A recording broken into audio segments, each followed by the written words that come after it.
run out of jokes. No jokes. Yeah, exactly. Then we have to make very serious faces, you know, we're very serious people talking about very serious matters.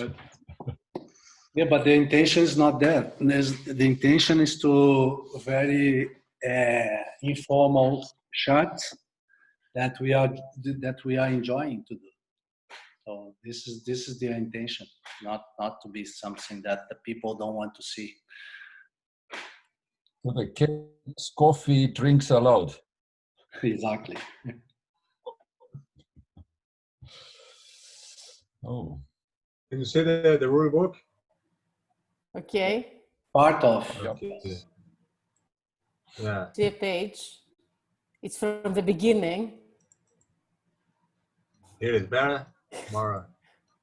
This is the study version, isn't it? Yes. No, that's good. Because it's easier to see what's changed. Exactly. This is good because also the comments are there, so it's easy to remind why. Okay, I will stop just to start with everybody. Let's see. Wait. 4 minutes.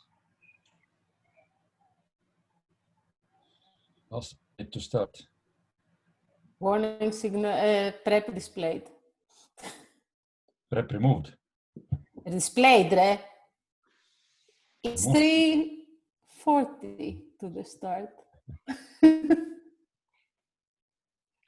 Yeah, here in my house, I need to get my dogs to the backyard because they start to barking every time I have some life here, and they go straight to this window there, barking. You know, so this is why today I put them in. Every time you're talking about the rules, your dog's starting barking. Exactly.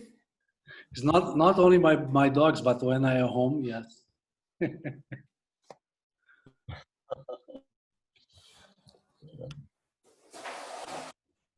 Okay. Okay, all set.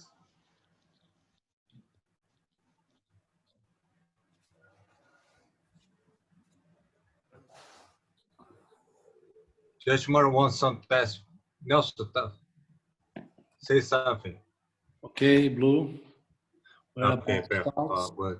That sounds good. Are you sure that Okay. the sound is going to the YouTube? Yeah.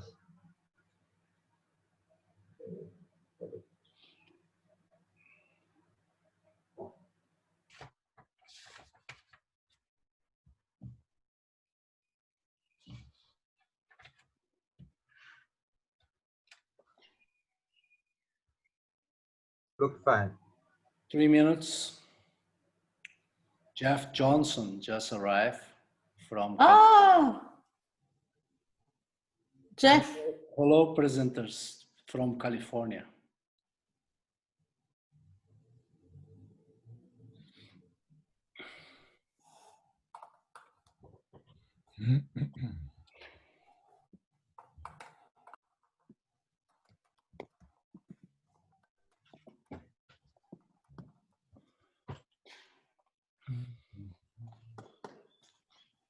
Okay. 2 minutes.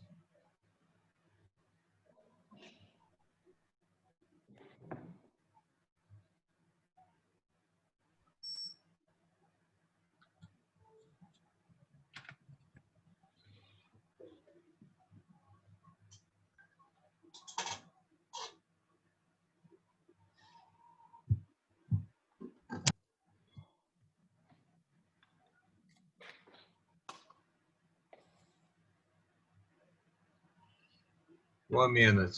So Nelson, you start. Ready? Are ready to start? Yes. Okay. 45 seconds.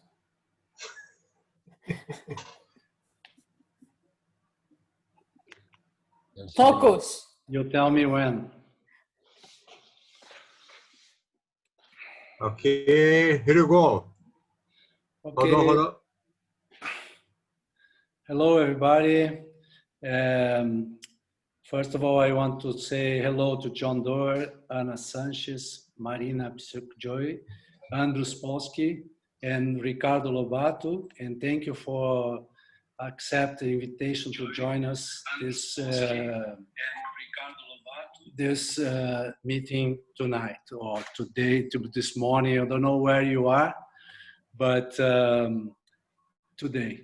First of all, I want to request a moment in silence in memory of our very good friend Svi's Blatt, who passed away yesterday.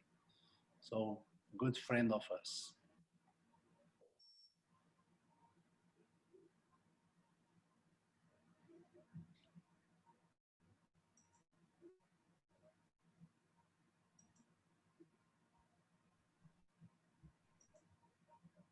Thank you very much. The intention today is to see a little version about the changes that our next book, the Racing Rules book. We go for this short version. We did a more complete discussion about this about a month ago, and it's still available to see if it's recorded in YouTube in the same channel that you are seeing here. You can looking for the version 1. Later, Ricardo can put the link, highlight the link for see if somebody wants to see the first meeting we did. It's informal also, but we went a little deeper in the discussion. Today we go this quick version about the changes, and then we go that we didn't go. We went last time to the appendices. So in general, the changes, like just talking about in general matter, it's now the new book is talking about whole instead of whole crew and equipment in normal position. Sail the course now is a definition, including support person in many rules. Using notice of racing instead of sailing instructions, also in many situations and rules.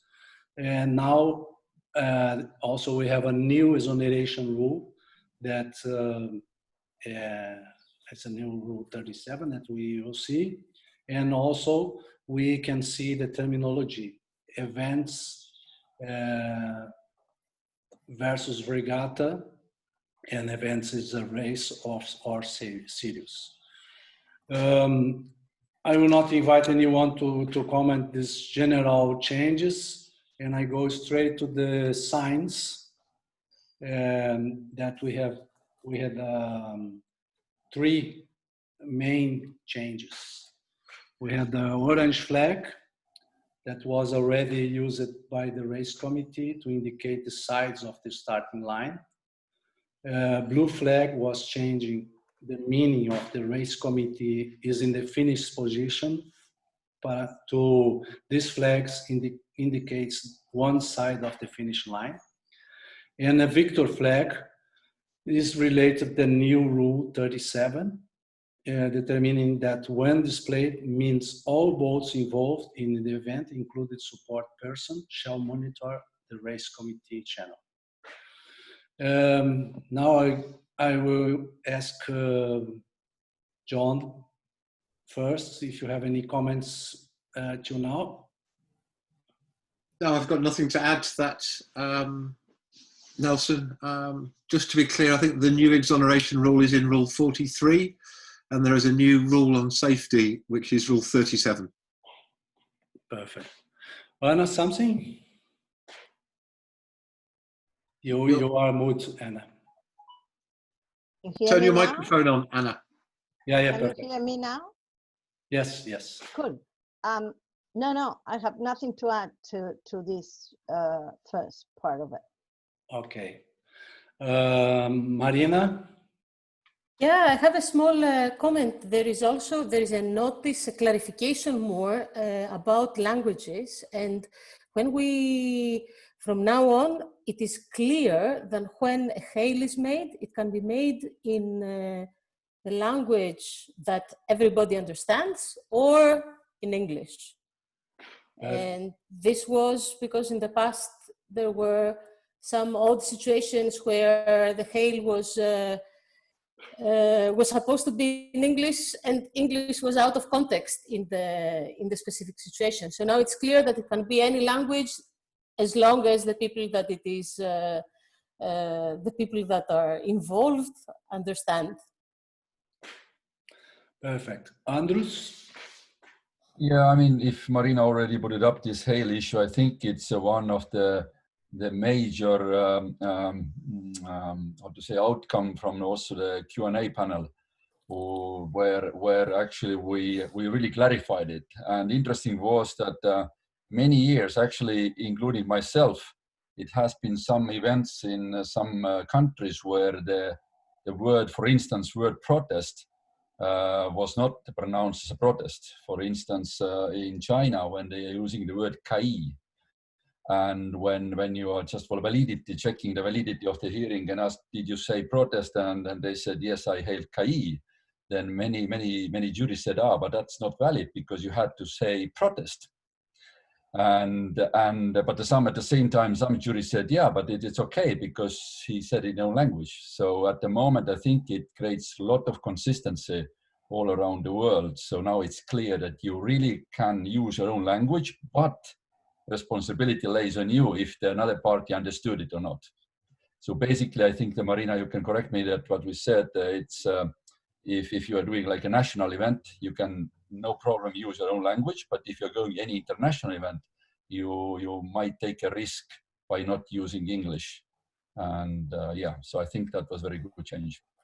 Yeah, that's the idea. And in in Spain, Portugal, and these countries, Italy, protest sounds very much like in English, but in Greek we say enstasi, and it has nothing to do. So it has to be clear that it's fine to say enstasi, which it was the word that I was always using. I mean, Okay. Unless But it was abroad. If I may answer, actually, it's also a very funny story. I used to ask some people, because we know that in a rule book, we have two words, actually three words, which are between the quotation marks. Okay, one is the word protest, another one is Rule 20, UTAC. And that's why I asked people who translated the books that, did you translate the protest? And they said, no, I did not, because it has to be in English. And then ask, okay, but what about the word UTAC?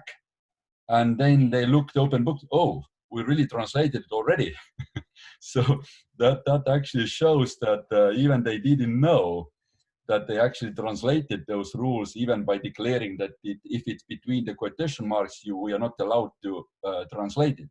So yeah, that was quite funny part. Yeah, when we were discussing the Q&A, we did the research on that, on how it is translated in different languages, and even in countries that use the same language, but different countries had a different approach to it. So I think that this is a very small detail, and it might look insignificant, but I think that it adds consistency, and people that do not have English as their first language understand the value of it a lot more than our chairman. Blue, do we have any comments from the audience? And no comment, but we have a lot of friends. Jeff from California, Alfonso Paul, Maria Ribeiro, Steve from Greece, and Turkey from Belgium. A lot of experience. Bernabe. You have a lot of experience here in our audience. Very good. Let's go ahead. Okay. So then we go to definitions. In definitions, we highlight three definitions that change. One is start and another is finish.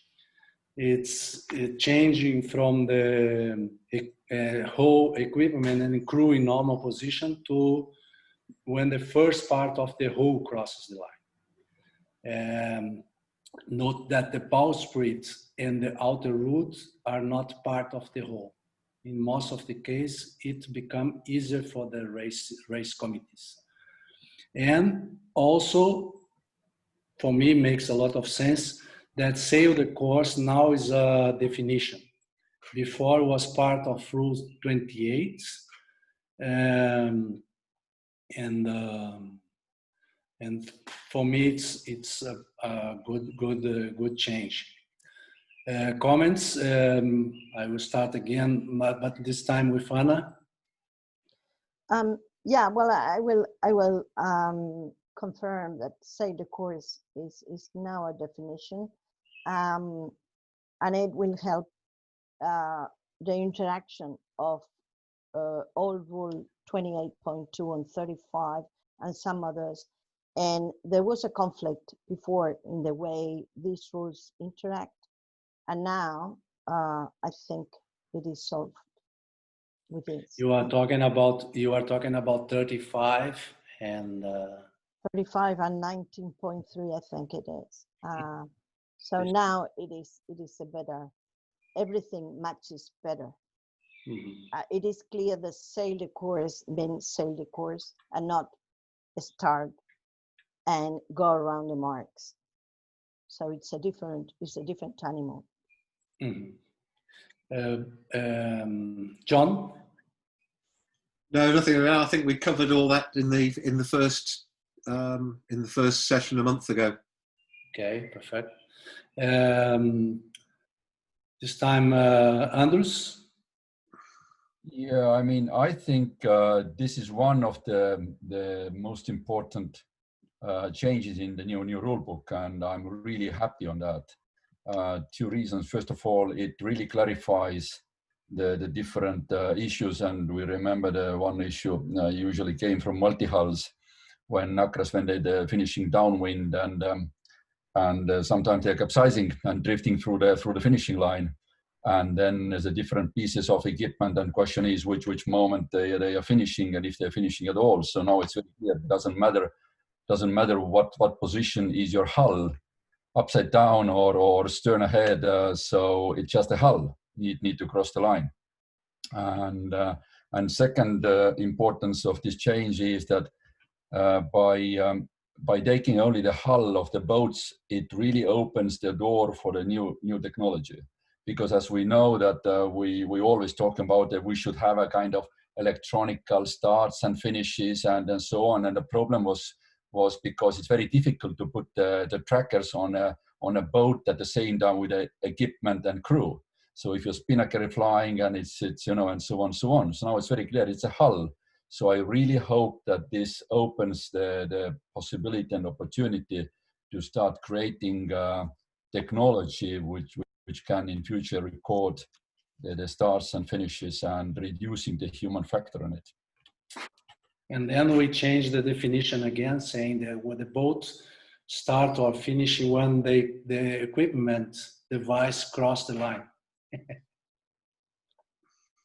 Not the hull, the equipment, the electronic equipment, in order to set.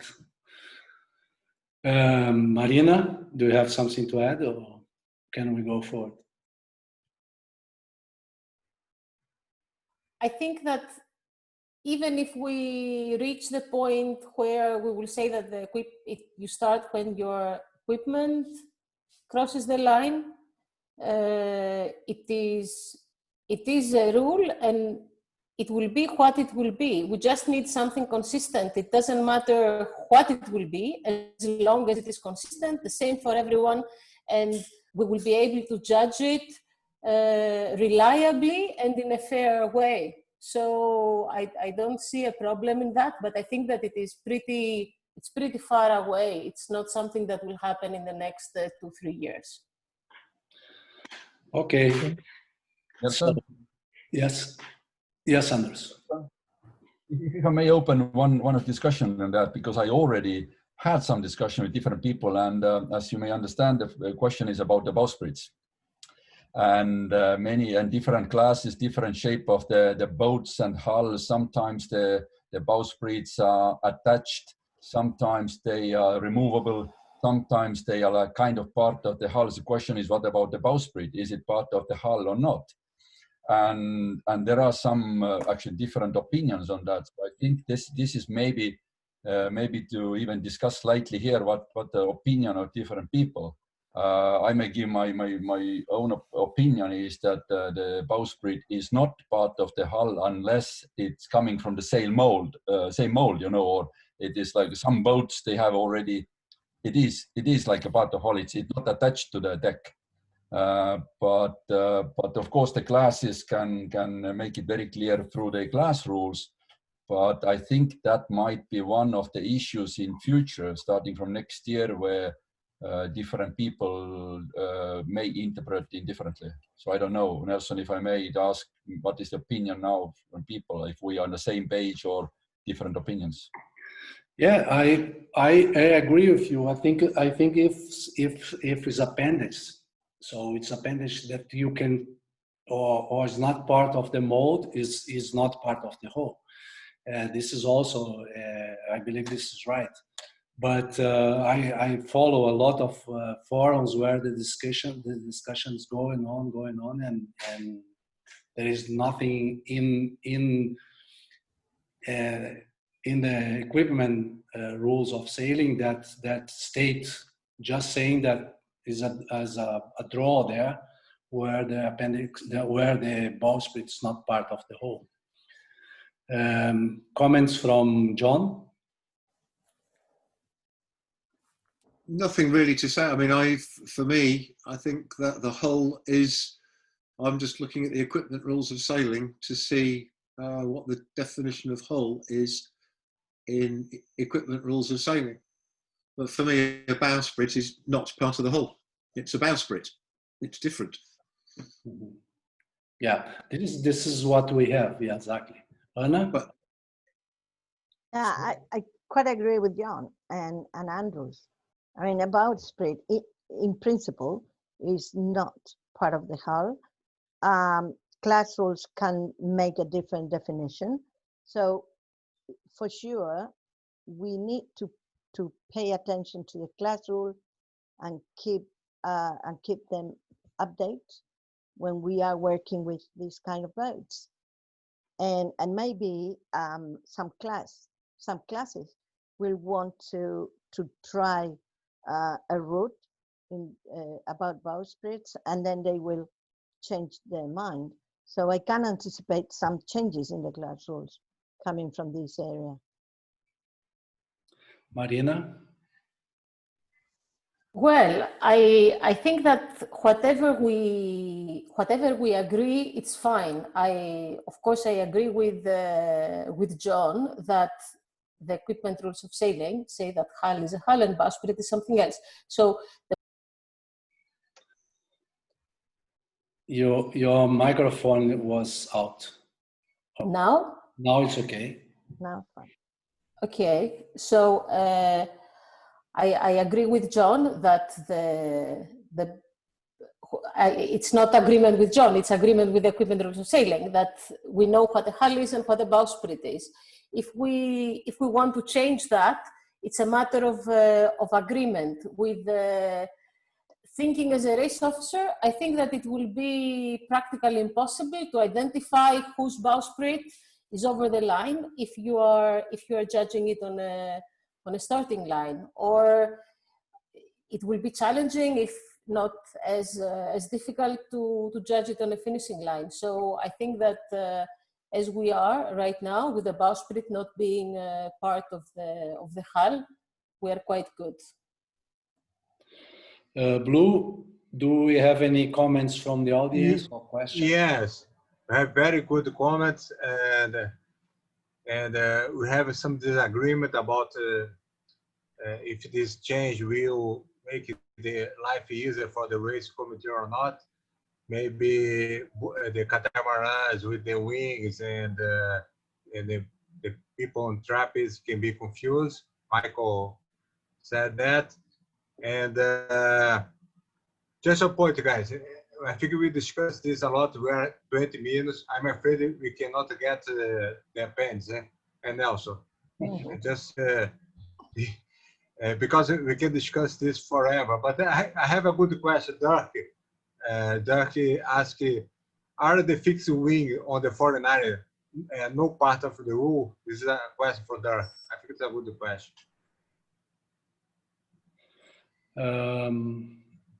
John? Well, I'm sure we're going to get a Q&A coming in that we're going to have to answer to at least get some consistency in this, because people are going to have a different opinion depending on whether bits are bolted onto the whole shell or whether they're part of the moulding. Does that make any difference? And I'm sure that we're going to have to do some work on that. But the equipment rules of sailing are pretty helpful. I mean, they do define the hull. The hull is the shell of the hull, including the transom, deck, including any superstructure, internal structure, not external structure, including the cockpit and fittings. So, and the bowsprit is defined as well. So it's very clear that the hull is not, in terms of equipment rules of sailing, the hull or the bowsprit is not part of the hull because they're defined separately. So, and I would have thought there's no reason for the racing rules to interpret these parts differently from the equipment rules of sailing, because we need consistency between the two. Okay. Anna, do you want to add something? No, not really. Thank you. Okay. I mean, all I say is, I mean, if it's moulded, the bowsprit is attached to the hull by bits of fiberglass and resin. It's still attached to the hull. It's no different from drilling holes and screwing bolts through. It's attached to the hull. It's just that the method of fixing is different. It's still an attachment fixed to the hull, in my engineering sense. Okay, Andrus? Yeah, very, very briefly, actually, John pointed out very interesting points. So we need to define in which section, which part the hull stops and starts attachment. The same discussion what we had about the torso. Which part is torso, when the torso starts and when it ends. Well, and we used to say that from hips to neck, and so on. So. Yeah, but if you look in the ERS and you look at hull dimensions, the hull length is very clear in the diagrams where the hull starts and finishes. I mean, I really think that we could make an awful lot of this, but I think it's pretty clear what the equipment rules of sailing say about it. And I just don't see any reason why there's no justification for the, thanks Blue. There is no justification that I can see for the racing rules to come up with different definitions and different descriptions than the equipment rules of sailing in this instance. And unless because of this new change or rule, they want to review the equipment rules. But at the moment, as you said, it's there. Yeah, why would they want to do that? Yeah, this equipment racing rules of sailing is new. This just come updated. So it's not the old version. This is updated now. Right. Okay, perfect. Marina, do you want to add something, or can we go forward? Okay. So then we go to the fundamental rules. And we start highlight rule 2, saying that penalties for unfair sailing is no longer excluded. This is something that's going forward. That was excluded in the last book, and now it's no excluded. And the penalties, these penalties are related to infractions during the competition. Before I ask some comments, I will talking about the new fundamental rule 5 that's saying that race officials and organizers must observe the rules. Before this rule was hiding in Rule 84. And now it's promoted to fundamental rule. That for me, it's important that all the organizers, the race officials, they need to follow the same rules. So comments. I will ask now Marina if she wants to talking about these comments or if she think it's important something else in fundamental rules. No? I think that John is the best person to talk about that. I mean, I have things to say, but he can say the whole idea. I keep my inspiration for later. Okay, John? Well, again, I think we covered it last time. I don't know how much you want to repeat what we did last time, whether we've got a lot of different people or whether we've pretty much got the same audience. I don't know. I think it's important that this isn't a change of rule, it's giving more prominence to the rule that officials have to comply with the rules. And it just seems pretty sensible that it's fundamental. We expect competitors, support people and organisers to comply with the rules. And we've cleaned up with regards to regulations. I don't think it's worth talking about a lot. There's no change of effect. It's just organisation of the rules. Okay, Blue, you are sharing your WhatsApp with everybody. Hold on. Okay, so Anna, do you have something to add? No, not really. Nothing new. Good. Andrus, any comments? Just one word. It really helps for consistency again. So I think it's good. Okay, so something to add, Marina, or can we go forward? Keep going, all good. Okay, so we go part 2. As you've seen, we are going just pick up the part of the review that we did last time. So it's just a quick pass, not so quick, but it's a quick. So now we highlight rule 16.2 that changed some in order to highlight this. It's only when a bit to windward and change the passing to stern to passing to leeward of the boat. The spirit of the rule has not changed. Any comments? Just one quick comment, Nelson. I mean, we know that the phrase beat to windward causes some difficulty in translation because not every language that the rulebook is being translated into actually has the word beat as a noun, and they have to use some words to describe it rather than directly translate. And we know there's an issue there.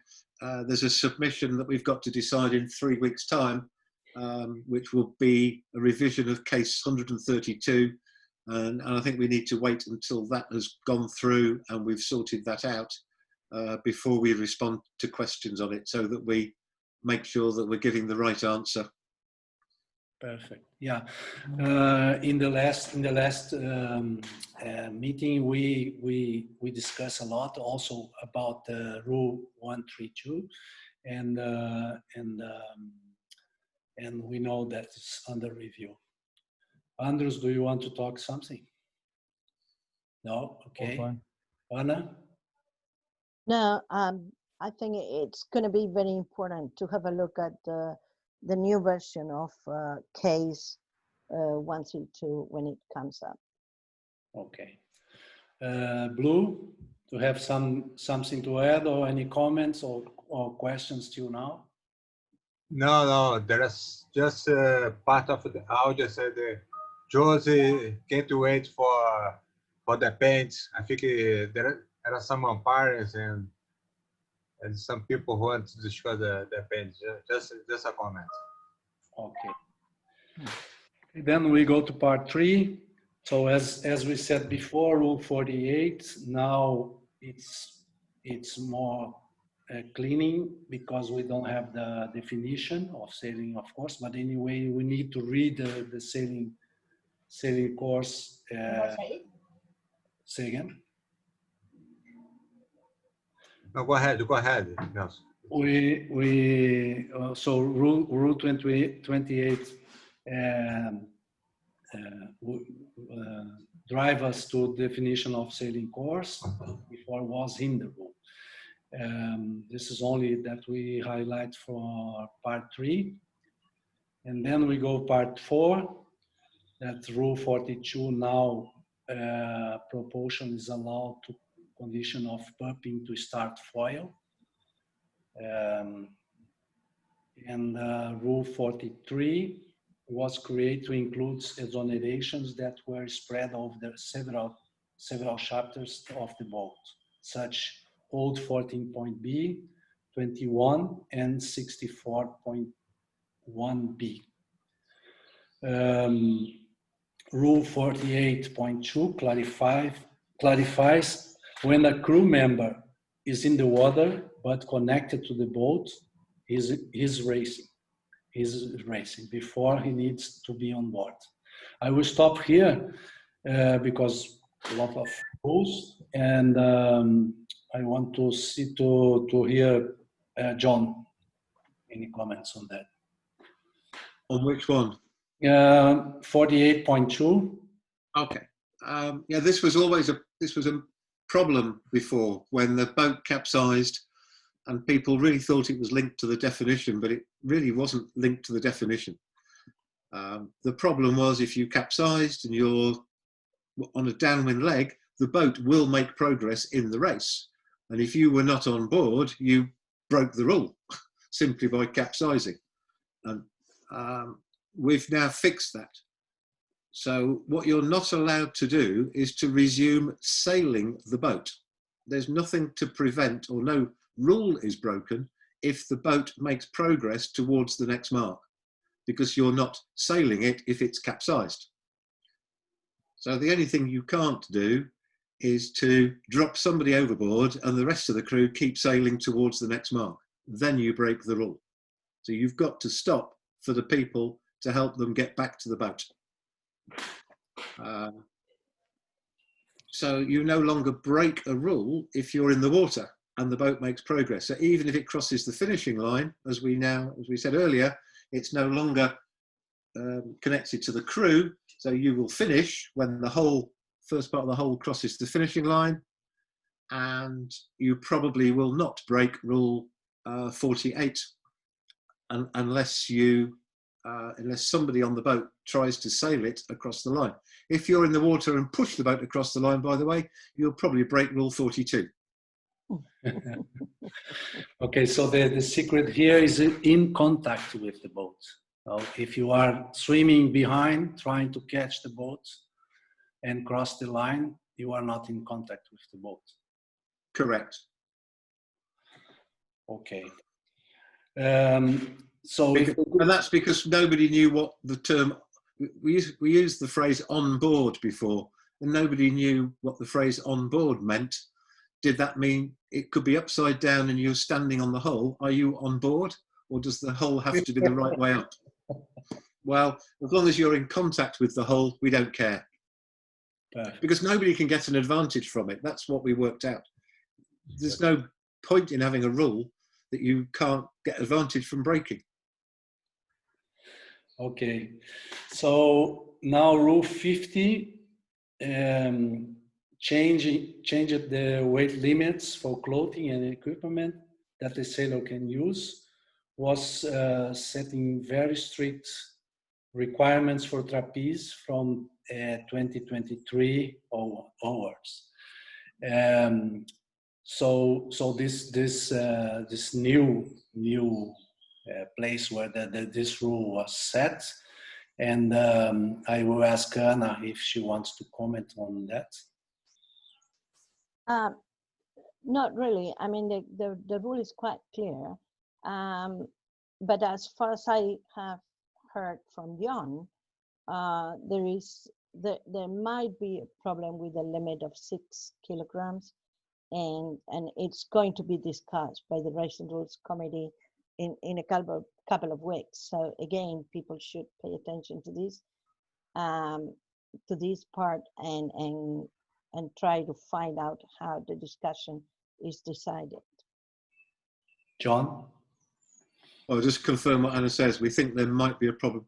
The 6 kilos was justified in part by moving to quick release harnesses, but the quick release harnesses doesn't come into force until 2023. So having a weight limit of 6 kilo before you have quick release harnesses, we might have created a problem. Understood. So now I will ask if somebody wants to comment on part 3, all the rules that we saw in 21 to 28 to 50. Start with Andrus.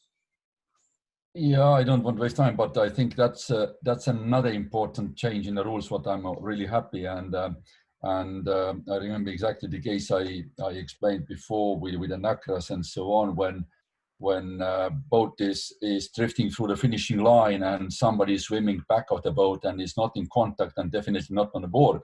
And the question was, did the boat finish? The answer is yes, but he broke rule 47.2 that time. Now it's a new rules, it's a 48.2. And now it really clarifies, because at the same time, the same people who said that, yes, but he broke rule 48.2, by crossing a line, so he'd upright the boat and sail back and cross it again. But if exactly the same situation and downwind, as John explained, that the boat just capsizes, or not actually capsizing, let's say the laser, the hiking strap gets off and the sailor falls in the water, and the boat still sails alone 20, 30, 50 meters and then capsizes, and then the guy had to swim to the boat. So technically that 20, 30, 50 meters boat was sailing without crew on board. So technically he broke, and actually the current rule book, what we have now, is breaking rule 27.2. And they said, no, but this is ridiculous. It cannot be, because this happens every day and this is okay, which I totally agree, it's okay. But at the same situation, when we are trying the finishing line between these 20, 30, 50 meters, then suddenly it's not okay anymore. So we have been not consistent, the current situation, and this change really removes this inconsistency or this problem. And just adding what John said about the swimming behind and not getting advantage, and I fully agree. And if somebody really swimming ahead of the boat, that's not that sport. It's another sport. It's not sailing. So it's maybe swimming. So I'm really happy on this change. Okay. Marina, do you have something to add to this part? No, I think we have covered it. Okay. Blue? No comment? No question, no comment. Okay. So part 5, rule 62.1. Now it's necessary to give redress for damage or injury that the infringed boat has taken a proper penalty.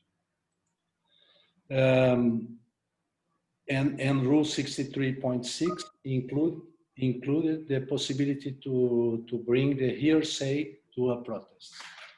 So I will open this for comments, starting with John. Okay. What we have found out in the last, for a long time, is that all sorts of different people have different views about what is hearsay. And it seems that that word is even defined differently in different languages, in different countries. For instance, most people would be surprised that if a race officer brings to a hearing a sheet from his mark rounding boat with a list of the order of which the boats rounded the mark, and he brings that list without bringing the person to the hearing, that is hearsay in some definitions. And so what is happening, and we've copied, in fact, we've copied civil law in the UK, which says, yeah, we take hearsay. We're not going to try and decide what is hearsay and what isn't, because that's very difficult and creates all sorts of debates about whether it is hearsay or not. What the protest committee have to do is, under Delta in 63.6, they have to give the weight appropriate to the evidence presented. So if I was on a protest committee and a race committee brings in a piece of paper with the mark roundings of the boats going around the mark, we take that evidence and I would give that reasonable weight, because why would that not be a correct record of the mark rounding?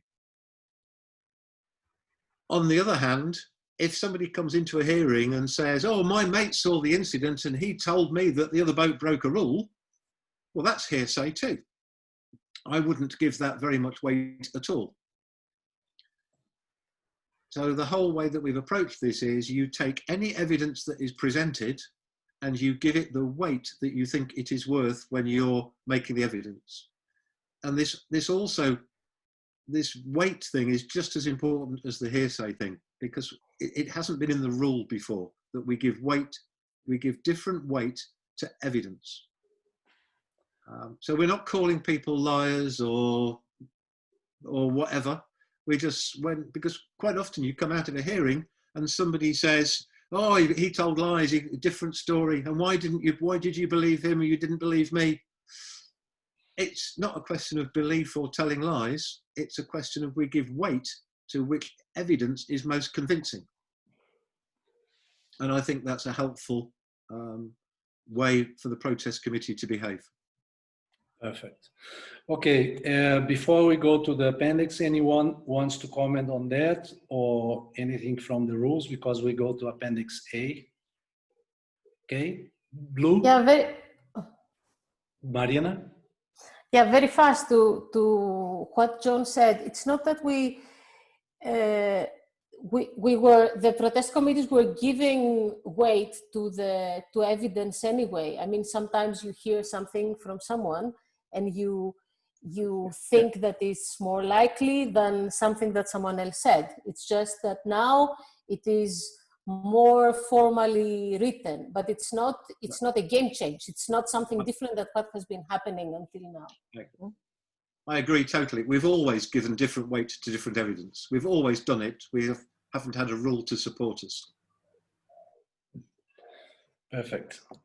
Okay, so we go to Appendix A, that we highlight the change A 5.1 that provides that the race committee realized that the boat has not sailed the course. It can score as NSC, not sail the course, without a hearing. So in our opinion, this is the most important change in Appendix A. I will ask Anna to comment on that. Well, I think it's a huge step forward. I think that if the race committee is absolutely convinced that a boat has not sailed the course, then there was no reason to go through the protest committee in order to reflect that in the scoring.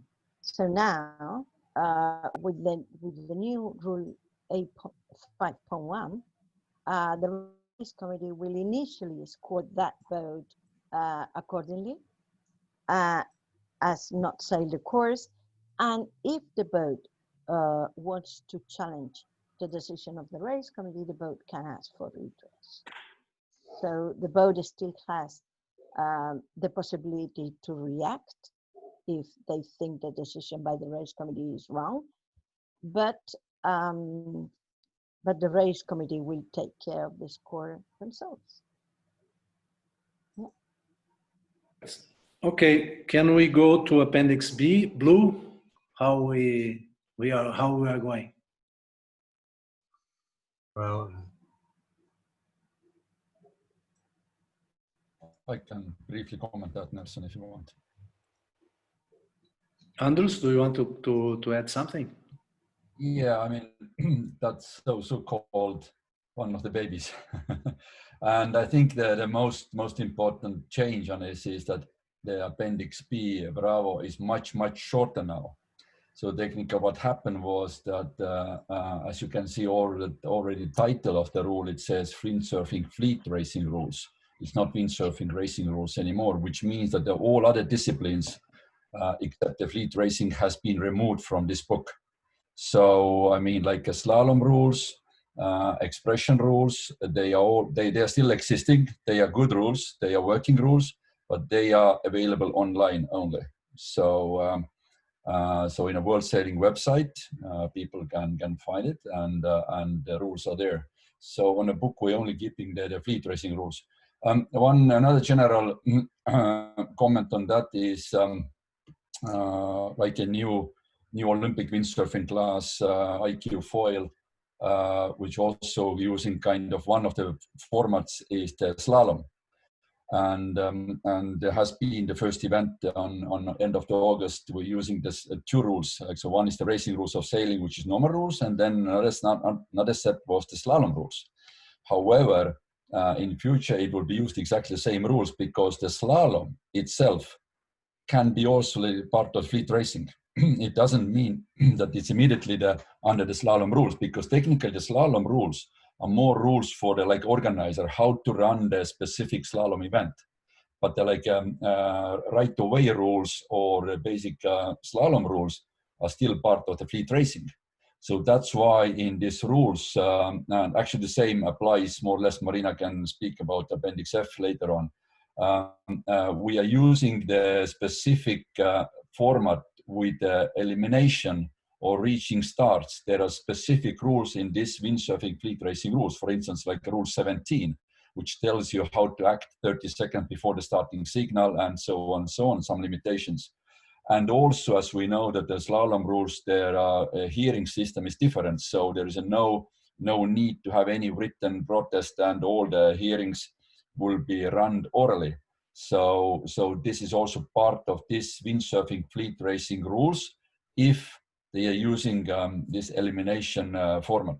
So basically, it makes much simpler to use the same set of the rules as for so-called course racing, as for slalom racing, which is not special slalom event. So that's kind of major change of it. I mean, if you want later on through the go some specific changes on it, you want to now or later on? I don't know, Nelson, how you want.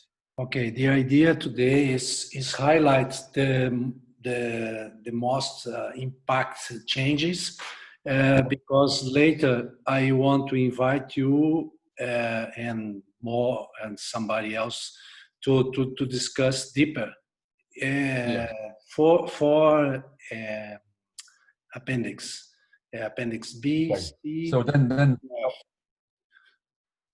Say again.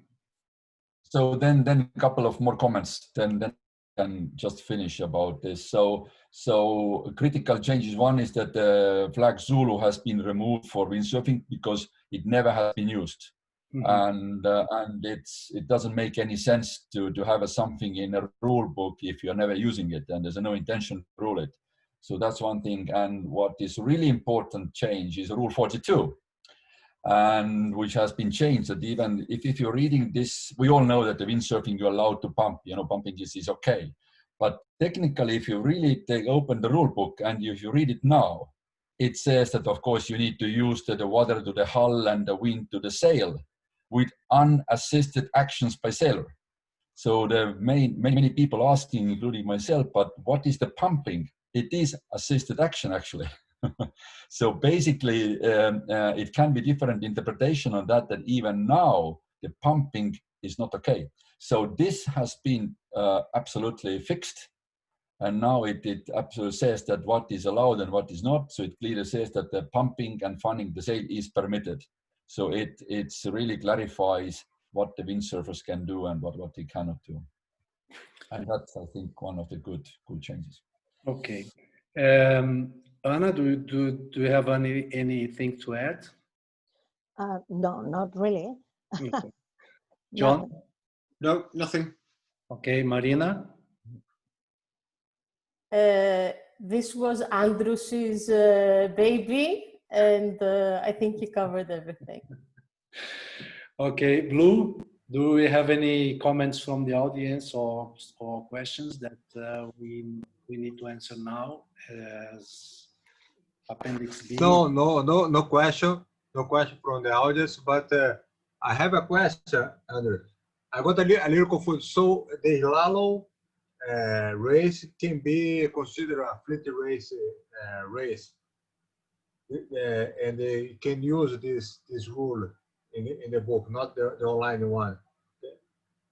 Yes, so basically for a slalom, because if you're running event, which is not specific slalom event, then you can use the fleet racing rules. And the slalom is just part of, because you can have a different formats, like in a windsurfing now, you technically have 3 formats. You have a course racing, so-called normal course race. Then you have a marathon, long distance, and you may have a slalom. So it's like a part of the event. And that's what I'm saying, that the slalom rules are more, it's like a more for organizers. It's not that much for the sailors. So it's like how to run the slalom event. So if you have a specific slalom event, technically you may run under the slalom rules, but you may use also these rules. It's up to the organizer which rules they're using. Marina. So, okay. I want to make a clarification because I had the same question or doubt that I think that our audience has when I started dealing with this. So slalom can be it can be a course, a downwind slalom, but also slalom is a way of scoring. Instead of putting everyone together in one fleet to start all together and then we score who finishes first, second, third, we split them in little groups and they sail against each other and they advance to the next stage. So there is these races, these little races are sailed under the same rules that we are sailing the fleet races with the full fleet. The difference is how we score them, and as Andrew says, how the organizer organizes the beach and the communication with the people and who goes from one stage to another. So it's not something that when the sailors go in the water, start, sail the course and finish, they will use different rules. It's not going to affect the sailors during the race. It is at the difference is at a different level. So I hope this clarification helps. Okay, and I think I understand. So if the neutral race, say Appendix B applies, and there is upwind, downwind, and slalom course, we can use it. I think it's clear, more clear now. Nelson, now it's time for Appendix 6 metro race. I see a lot of umpires in the audience, so I think they're waiting for the Appendix C. Okay, so Appendix C, we highlight C 2.15, that new rule 41E. Help to recover from the water and return on board. A crew member provide a return on board with approximate location of the recovery. Also, the starting sequence, now 7 minutes is in the rule. Before was every time changing by the same instructions. And C 7.2, all penalties.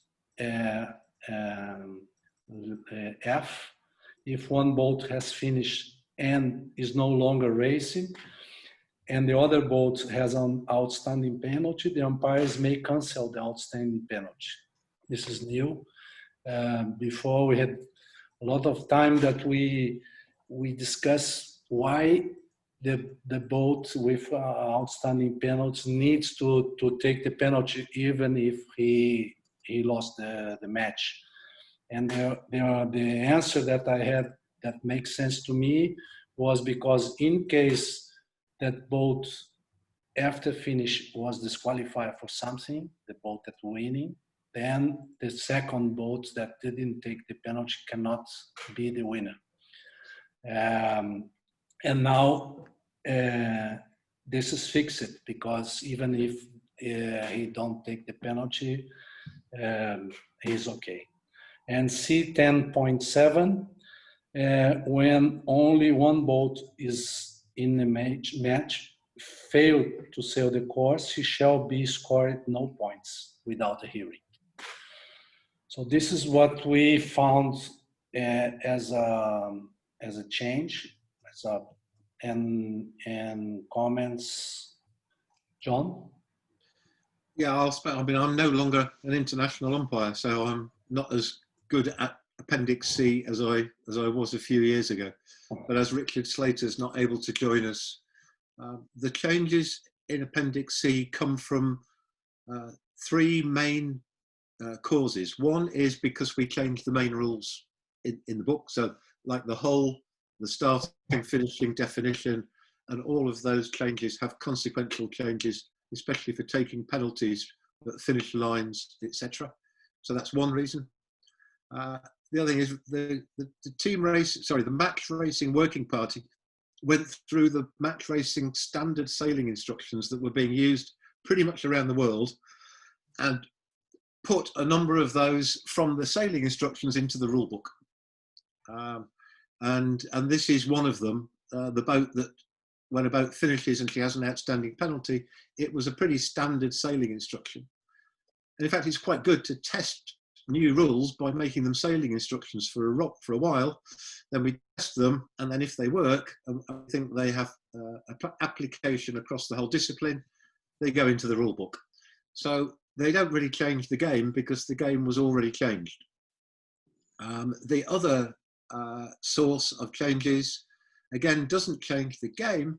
It is a review of the call book to see, are there any rules that we can either clarify or introduce into the appendix and get rid of calls, so that there's just less documents for competitors to read. So it's my belief that match racing as such has not changed with the new rule book in any significant way. Okay, Anna, do you want to add something? No, really. No, thank you. Okay, Andrus? No, thank you. Marina? It's not a big addition. Just to echo what John said, there is an effort to make less documents, shorter sailing instructions, not having to put things that we use in all the events in the notice of race, and that may make the rules seem different, but in reality there is no game change. Okay, Blue, you are not sharing any screen. It's just black for us. Okay, hold on. And do you have any comments or any questions in this appendix? We have a good question. Actually, it was a missing question from the last event. Joe is asking, because we have all the exoneration on the new rule 43, Oh, yeah. and the match race 18.3, we have a exoneration for a boat that tax without interfering the other. He is asking why not move this rule also to 43.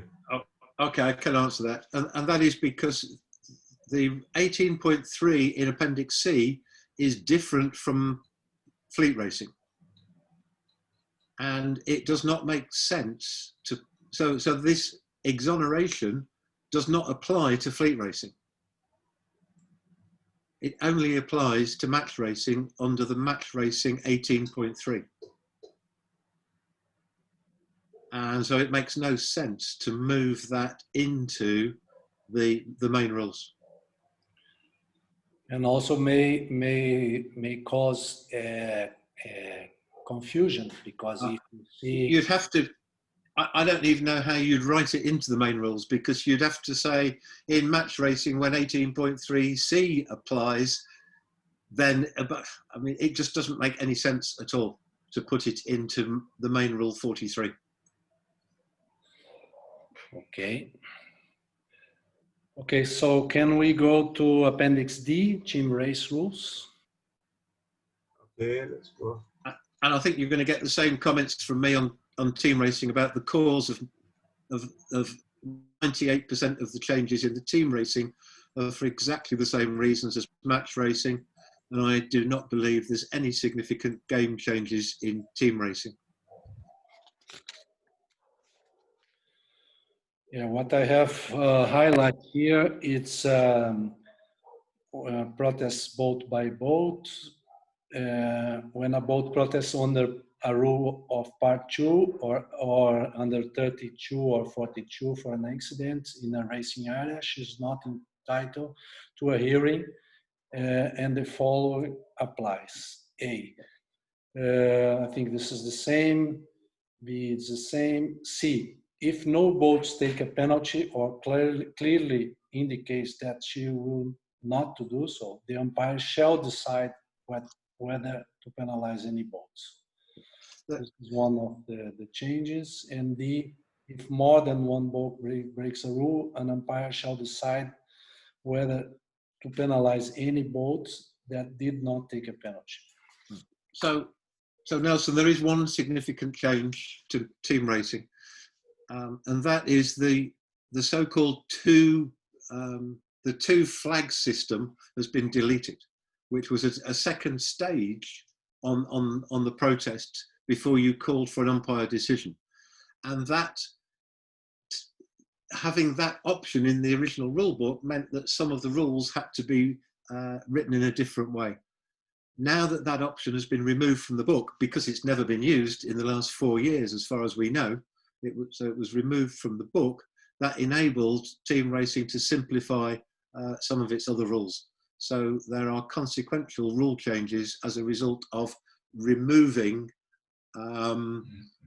there's a whole section that has been removed, two flag protest procedure, which was Delta 2.5. Yeah, the penalties imposed by umpires. You are talking about. Yes. So the two flag procedure, yeah. Mm-hmm. A boat penalized by an umpire shall take a two-turn penalties. However, when a penalty is imposed under rule D 2.3, an umpire hails or signs the number of turns, the boat shall take that numbers of one turn penalties. Yes. So, okay. So there's no game change. It's just clarification of the game. Okay. Any comments on that, Anna? Not from me. Thank you, Nelson. Okay. Andrus? No, negative. Okay. Marina is saying no. And Blue, do you have any questions or comments? Yes, we have a comment mark saying that D 2.6 limited umpire was also deleted.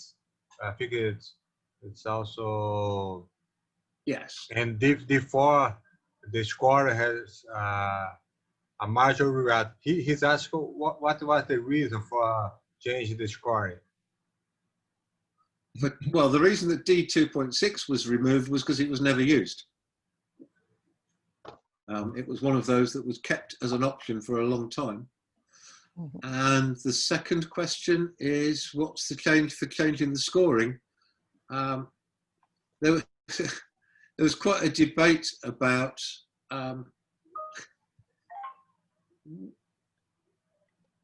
what points should a boat get if she doesn't retire after finishing. And there have been lots of changes to the sailing instructions. So this change, I understand from Richard Thompson, brings the rules into line with the most recent set of common sailing instructions. And basically what team racing says is there's no difference between coming last. You don't want to give extra points for boats that are penalised. They get points for last place if they don't finish, or if they're disqualified, or whatever. They get points for last place.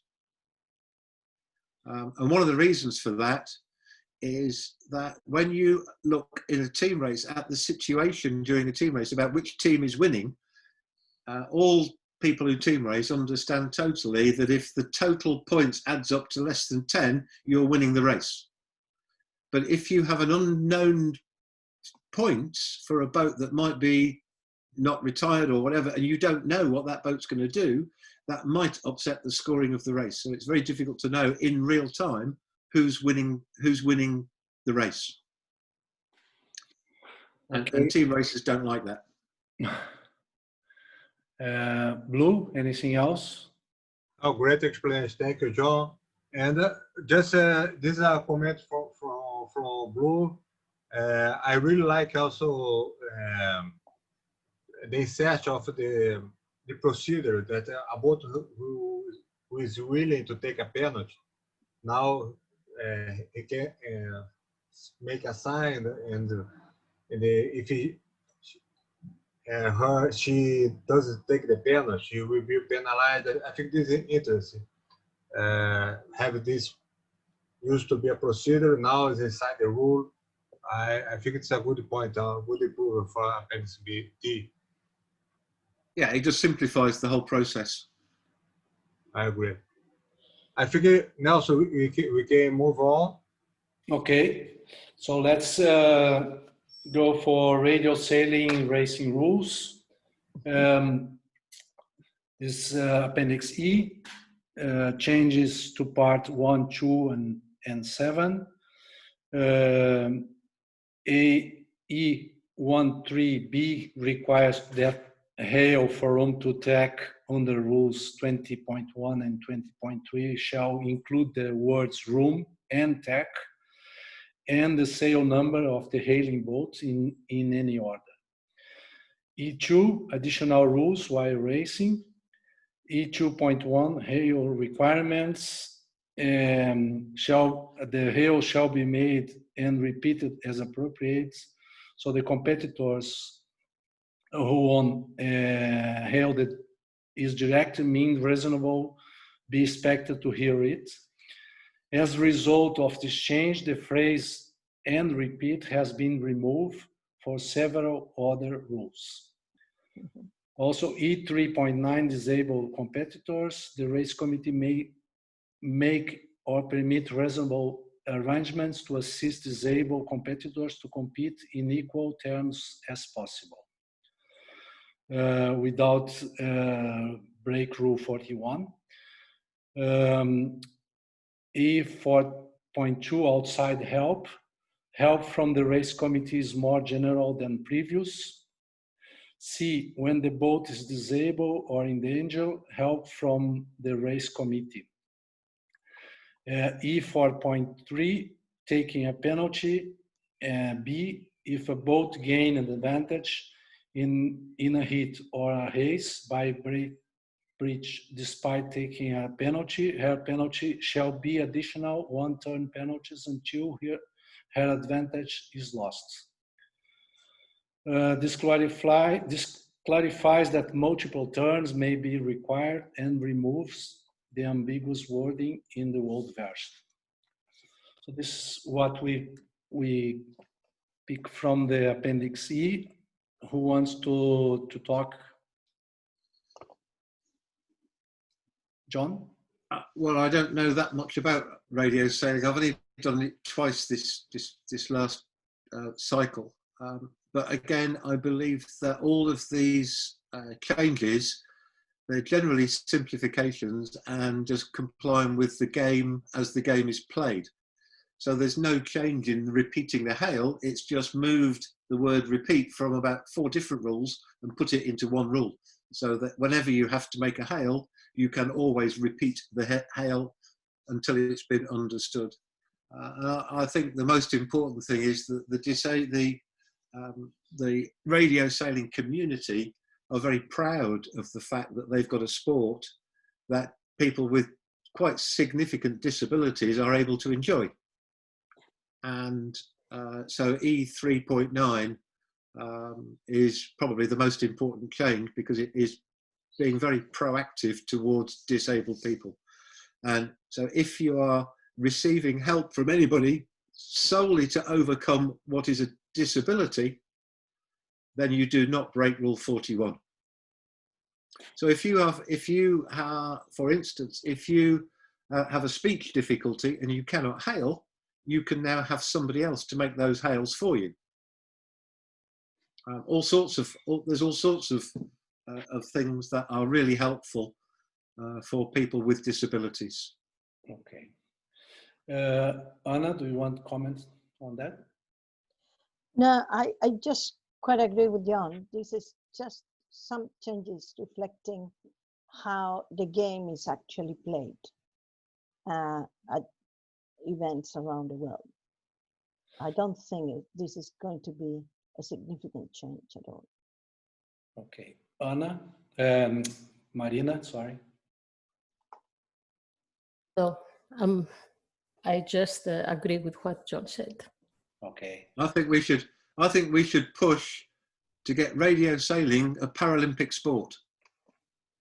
Yeah, would be a good movement. That's a good idea. Yeah. It's very low cost compared with almost all other sailing activities.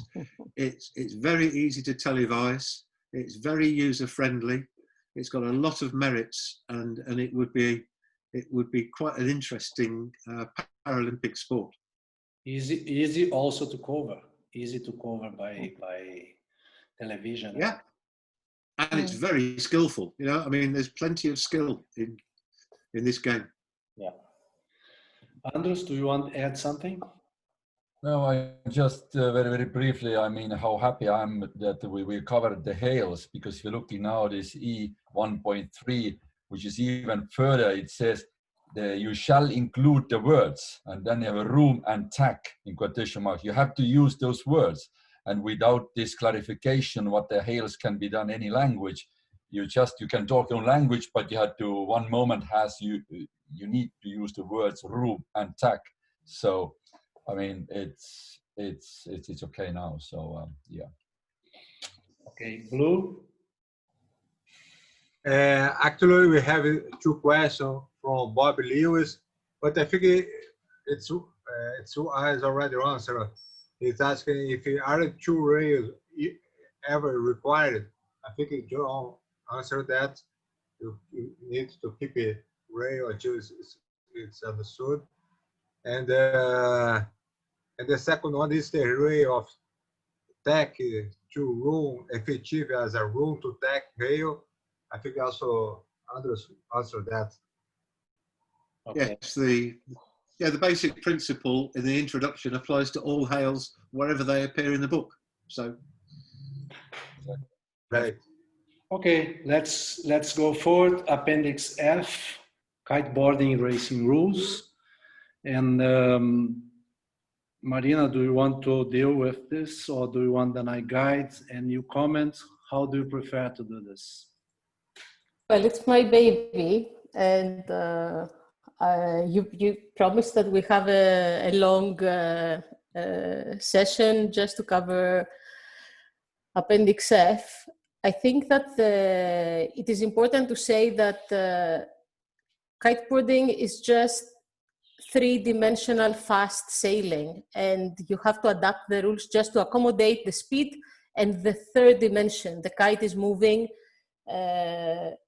in the 3rd dimension. It's not just in 2 dimensions as the the other boats are moving. So we needed to make some adaptations in the rule for that. Appendix F exists in the rule book already, and the changes for the next cycle are a bit more substantial than the changes we had in other disciplines, because the sport evolves and there is progress. So there are some game-changing differences. So we just talk about the game-changing differences here, I understand. We have one main difference, that is that there is redress is not available for a boat that whose position is made significantly worse through no fault of her own by a tangle that was caused by a boat breaking rule of part 2. It is a boat is still, a kiteboard is still able to get redress for damage, injury, and everything else that a boat can get redress, but not for a tangle. And this change is expected to make sailing more, a bit more conservative, that sailors are not going to take so many risks, making it safer for them. Imagine that the kiteboards move on a speed up to 35 knots. So if they are coming the opposite direction, it can be pretty dangerous that they crash, and they don't have a big boat to be in. They are on a small board, so it can get dangerous. The removal of the redress for a tangle has made, and this is expected to make it even more safe with less risks. Yeah. Okay. If we start with definitions, I have a question, Nelson. I have a question about redress. Okay. If you permit to interrupt it. It's for Andrus. Now, just to discuss about the rules between different disciplines. Now we have a kiteboard. There is no redress if there is a collision and a tangle. And the windsurf, you have redress for capsize. That means just the mast go in the water, on the water. Did you discuss this on the for windsurfer too? Because I think now it's very different criteria between kiteboard and windsurf. Yeah, I can make a comment. It was how to say, beginning of the times when the kiteboarding just kind of came in, and the first approach was that, are they all the same? They are the same boards, and they are same sport or same discipline, same format, so let's have the same rules. And all these years when we have been working with the board's rules working party, and I think Marina can agree with me that technically we are talking about a totally different equipment, totally different formats. It's a totally different game. So there is technically nothing similar except using the boards, but it's like a different boats. You're using the different hulls and so on. So therefore, I wouldn't really make the comparison or comparing that the kite has to be same as a windsurfing or windsurfing has to be same as kiteboarding, because as I said, they are totally different. And it has been discussed by the way about the redress and the capsize, and it looks like yeah, why we should give a redress someone who's just capsizing. But as we know that if somebody really causing you capsize and it's not your fault, you're gone. You have nothing to do with this race anymore. So it's really unfair. And I would even extend this question more further. If we don't want to have a redress for capsize, why we need redress at all?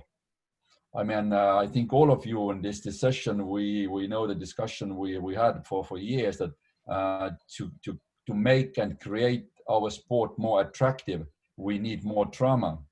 And to have more trauma, we need to make it less safe And when all these redresses, they are making the sport safe. So people saying, oh, but if something happens and then I lost all the regatta, well, we have many different other sports where there are no redress, and people actually just looking because of that they want to see the trauma.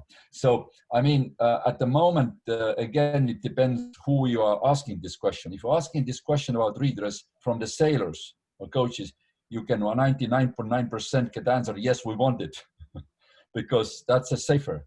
If you're asking this question from the media person, they said no redress at all. We want to see the trauma. So that's why I'm not the person to decide if we need redress or not. We are just representing the community, and at the moment, the loudest voice of the community is that yes, we want it. So unless the community, I mean the windsurfing community, wants to change it or agrees to change it or remove the redress for capsize, we just should have it. And yeah, that's, sorry, short question but long answer. Yeah, and if I can comment on that, it is the change in Appendix F came from the community. So the giving redress for tangle is a little different than, I don't have an opinion about the Appendix B redress, but the Appendix F redress for tangle was quite different. In order to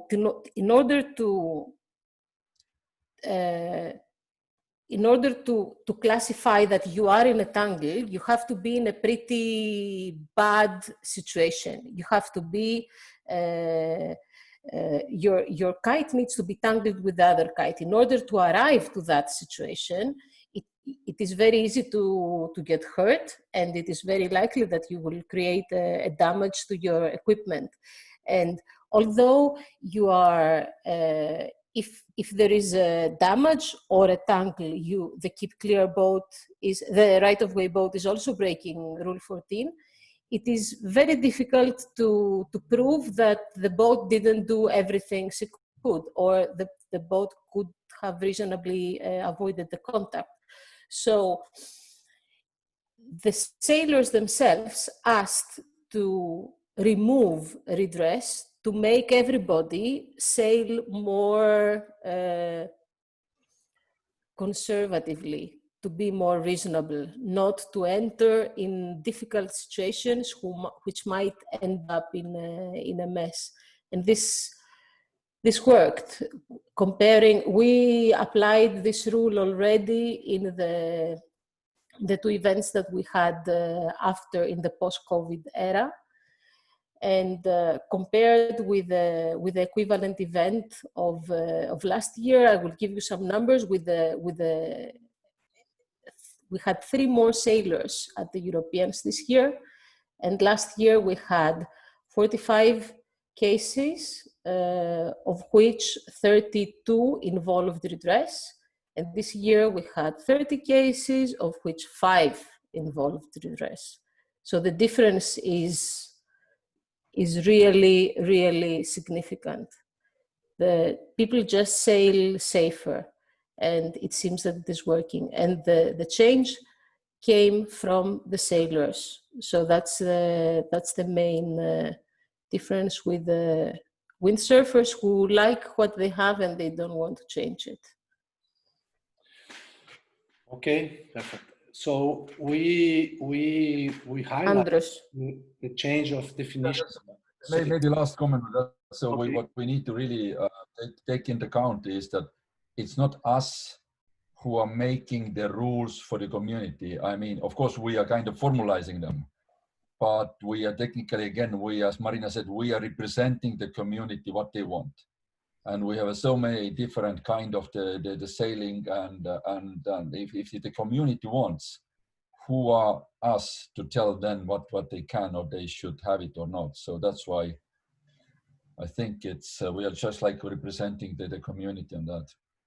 And we have to listen to what they want, then put it in the right words and make it in the rules, and then make sure that it is applied in a fair way. Okay, just a quick look in the guides that we have changes in the definition about the overlap. If there is a reasonable doubt, if two kites are overlap, it shall presume that they are not. Holes are very short. Recovering. A kite board is recovering from the time she lost steerage away until he regains it, unless she's capsized. Often a kite board may lose steerage way and will recovering without having been capsized and her kite ever been in the water. B, kiteboard is recovering from the time her kite is out of the water until she's steerage away. Kite still using hull and competitors for start finish. So not only hull, but hull and competitors. So if you think that the board is maximum 1.5 meter long, it is really, really short, and the competitor in proportion is pretty big compared to the board. So usually what you see is the person, not the board, as a race officer or in the start or the finishing line. Also, the identification is on the body of the sailor. So it couldn't be hull. Hull is too small. You cannot. Many times you don't see it. And it's a flat with water, so yeah. Okay, so also we have 15 and 16 and exoneration. So here it is a little bit of a philosophic discussion and reasoning. I think that these changes would be valid for all boats, not just for kiteboarding. Just in kiteboarding, probably because of the three-dimensional nature, it becomes a bit more obvious. So it is possible that if a boat acquires right of way to leeward of a keep clear boat, which is now to windward, was clear ahead and now is to windward, and acquires the right of way really, really close, the right of way boat immediately breaks rule 11. The boat that acquired right of way breaks rule 15, and can bear away. It's an example, but can bear away immediately and give the other boat room to keep clear. But for a moment, it had broken rule 15, and it is not possible to unbreak rule 15. For one moment, it broke rule 15 because the other boat was not keeping clear. This sentence in rule 15, which then moved into rule 43 because of the exoneration idea, clarifies that in order for a boat to break rule 15, there needs to be contact. If there was no contact, then it is she's exonerated for the breach. Does it make sense? Okay. In 16.1? In 16.1, we added the word continue keeping clear, because imagine, again, a windward-leeward scenario where the windward board is sailing so close to the leeward boat that it is breaking the definition, keep clear. The leeward cannot change course without immediately making contact. And then the leeward boat, the right-of-way boat, changes course. You have the windward boat not keeping clear, so breaking rule 11, but the leeward boat is breaking 16.1. And she cannot be exonerated from breaking 16.1 because no one compelled her to change course. That's why by adding to continue keeping clear in 16.1, we make sure that this applies only if the keep clear boat was keeping clear to begin with. And this is no different than boats but it is a lot more relevant with kites because of the three-dimensional nature. Okay, 16.2 is the same for Yeah. so change the same was the change. Start sequence now is 3 minutes. Yeah, it's 3 minutes because imagine that the race is maximum 12 minutes long, and in the Olympic format it will be 6 minutes long. So having a 5-minute starting sequence for a 6 minutes race, it's a little bit of it's disproportionate. Also, when you have the starting line close to the shore, imagine these things are pretty fast. So it happened when the starting sequence was 5 minutes long that we displayed warning signal, preparatory signal, and the sailors were still walking on the beach. And then what rules apply? They're racing, but they are walking on the beach. So it's not really, it's a bit confusing. So with the 3 minutes, it's better. Okay, and 44.1b. Well, that's a principle. That's a principle for. Again, we have many times a kiteboard can break a rule, touch a little bit the other kiteboard, and with the penalties that we had until now, she can take a 1-turn penalty and continue the race.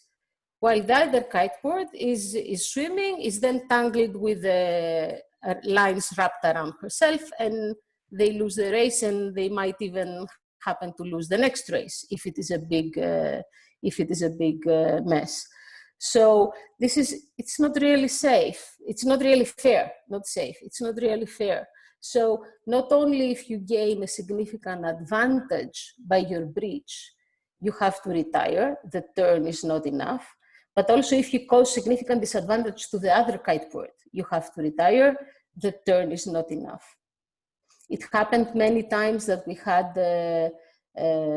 kiteboards looking for redress or protesting, and the other kiteboard had taken a penalty. There was no further penalty, but it felt unfair. So this is the reason that this addition is in Rule 44.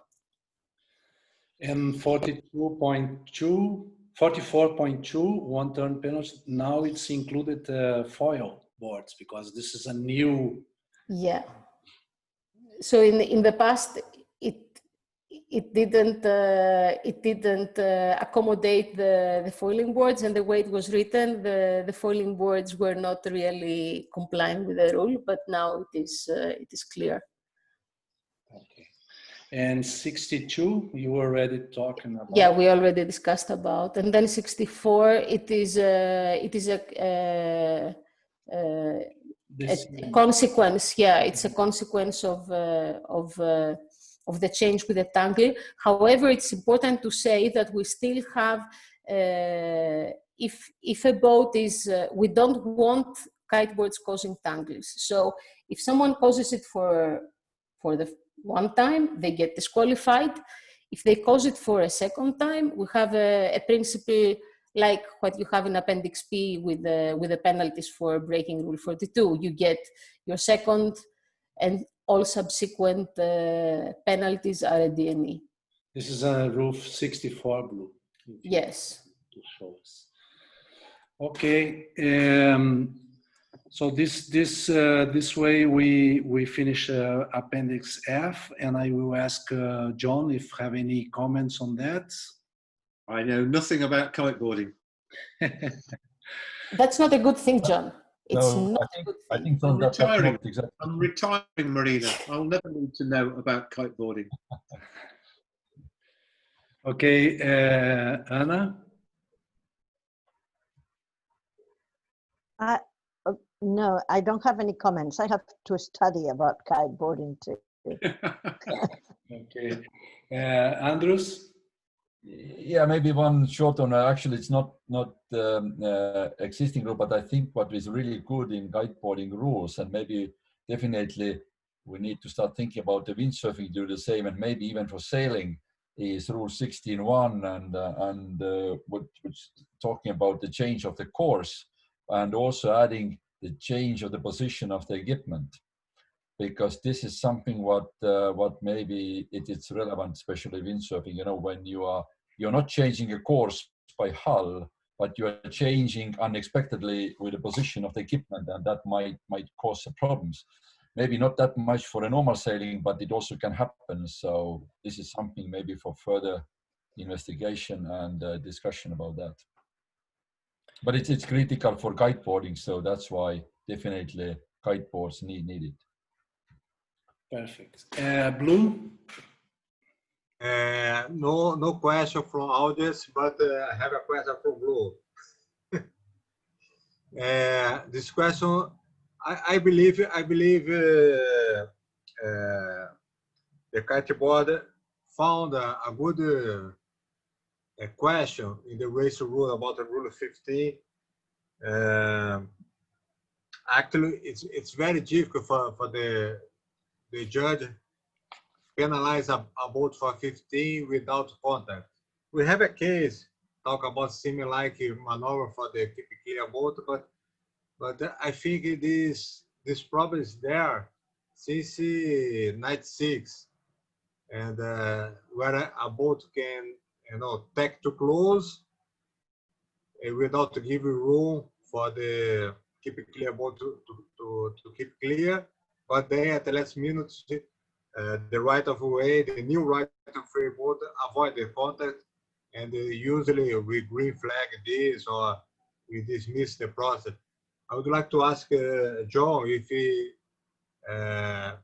the rule committee did consider to change the rules for boats also.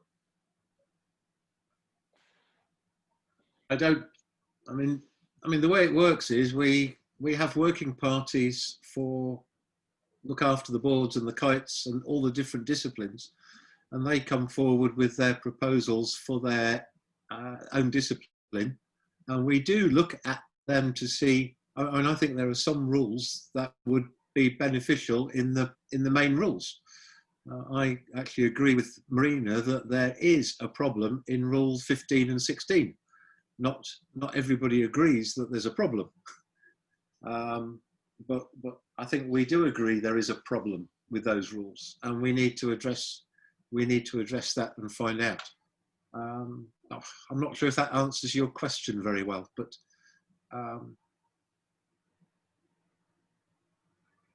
oh yes. Just I believe that it was a good improvement for 15 and 16, and maybe we should. There can be a solution also for the discussion we have on both, and that's a good point. Yeah. So that's a job for the next committee.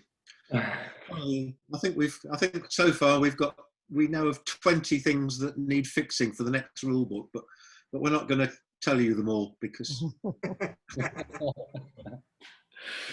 Okay, good. So can we move to Appendix G? Yeah. Identification on sails. I think that the most, well, first of all, general class insignia, national letters, and sail numbers where applicable shall be placed on both sides and such that those on the starboard sides are uppermost. 2. National letters shall be placed above the sail numbers on each side of the sail. It was a common practice already. Now is in the appendix. And the main change is Singapore letters that before was SIN and now it's SGP. Blue can tell us the reason, or who wants to tell? This is we've just followed the IOC codes. We have nothing to do with it. We just take whatever the International Olympic Committee use for the countries that are affiliated to World Sailing. So really hard for us to know what the answer is. But I think that Singapore did not like being called sinful. Yeah, I think that was the one of the movie. Yeah. This is the explanation that I heard. Ricardo. I don't know. I think I'm guessing. I don't know. Yeah, I think so. Okay, so Appendix H, weighting and clothing and equipment. It's related to new Rule 50, but basically it's the same. It's just now it's related with the Appendix 50. I don't know if Anna wants to do any comments on that. No, nothing to comment. I think the appendix is exactly the same. No. Andrus? No changes actually. So No. it's just a housekeeping. Marina? It is like Andrew says, it's not a real game changer. It's just a change of where we have this in the rulebook. Appendix J, notice of race and sale instructions. The main changes, event, races or series of races, and electronic copies of the notice of race. And this is what we highlight. If there is anything else that you want to comment, John? Yeah. I mean, we've tried to make sure that we reduce the amount of duplication between the notice of race and the sailing instruction as far as possible. And we really reviewed, of all the rules, what do competitors need to know in order to decide whether they enter the race, and what do they need to prepare for before the sailing instructions are normally available. And those items need to go in the notice of race.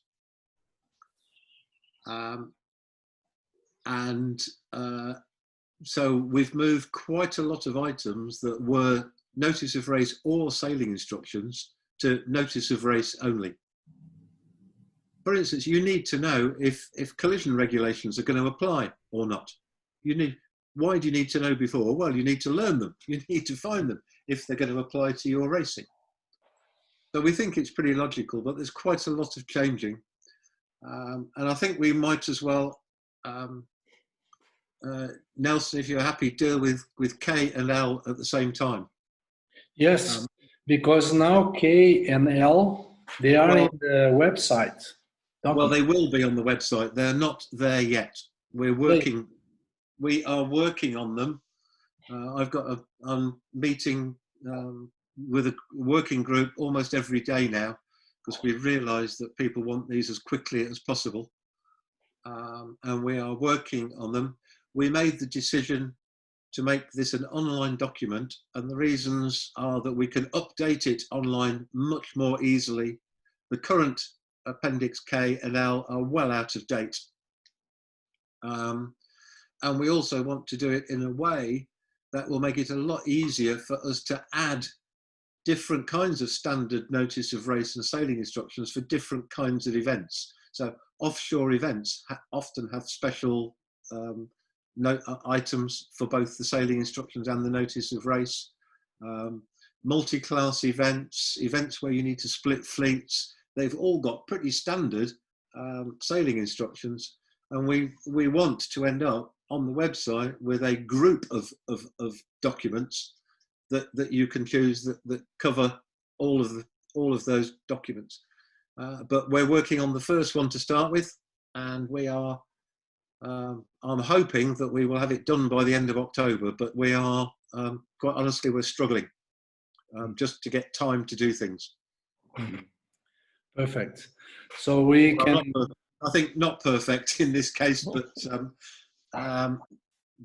we are. All I can assure anybody who's listening is we are working on this every day to try and get the work done. So this means that Appendix S, the standard sailing instructions, are in the same package. No, Appendix S is still printed in the book. Okay. And you can invoke Appendix. You can invoke Appendix S simply by adding Appendix S applies, and you can make whatever modifications you need to make. Okay. And Appendix M, recommendations for protest committees. Oh, that's Anna's baby. new guidelines, a new guidance in hearsay evidence. And John? Well, Anna can respond to most of it, but we realise that there is an issue which looks like I think we talked about it in the last session, because in M3.2, if you go down to the 1, 2, 3, 4, 5, 6, 7, it's about the 8th point.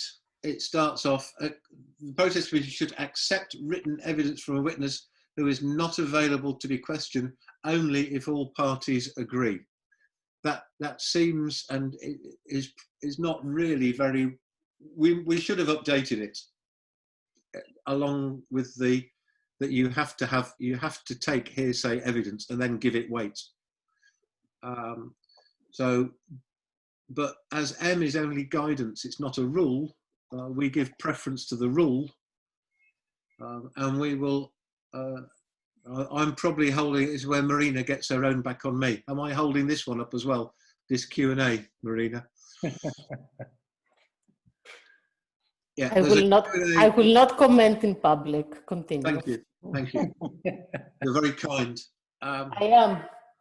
There is a Q&A which effectively says that this means that the parties can accept written evidence as agreed, or they say it should be disputed. It's not very pretty, and we will be working on this. But the rule takes precedence over guidance. Okay. Andrus? Yeah, I just want to point out one thing which is really good now. I mean, if you're looking at the M3.2, which is technically the order of the hearing, and it's really it's like reordered in a logic way. And which is important is if you see the second item, invite questions from the protest committee, it has been removed to the down. And that's really important because we still can see some juries or protest committees where after even the first statement by protestor, the protest committee members jumping in with the questions. And we all know that this is not acceptable because with these questions, we are kind of leading, we may lead the protestee to give his statement. So we always keeping the jury questions on the last. But before, in the previous time, it hasn't been, clarified that way. So that's why we can see still this, I would say, error, or it's not really error, but it's not acceptable procedure. So this guideline is now clarifies it. So if people are just reading how to run the hearing or how to act in the hearing, this is a logical order now. So I think this is important. Anna? Yeah, I think this Appendix M is obviously in the to-do list for the next cycle. And if we go and read the judge's manual, for example, which is now under review, we will see that this Appendix M conflicts sometimes with the advice given by the manual. So I think that judges should read both documents and at least give, I would say, find their own way. I mean, compared to the rule, what is really good practice? And in the case as Andrus highlighted, I don't think too many protest committees in the last 4 years started by making questions from the protest committee. I think most of us just waited until the end. So I guess that judges around the world are able to find what is good practice in both in the rules and in the manual and compare it with this appendix. But it should be reviewed. Yeah. So Blue, can you just go to the top of Appendix M? Because the very first sentence is really quite important in light of these discussions that we have. It says, this appendix is advisory only.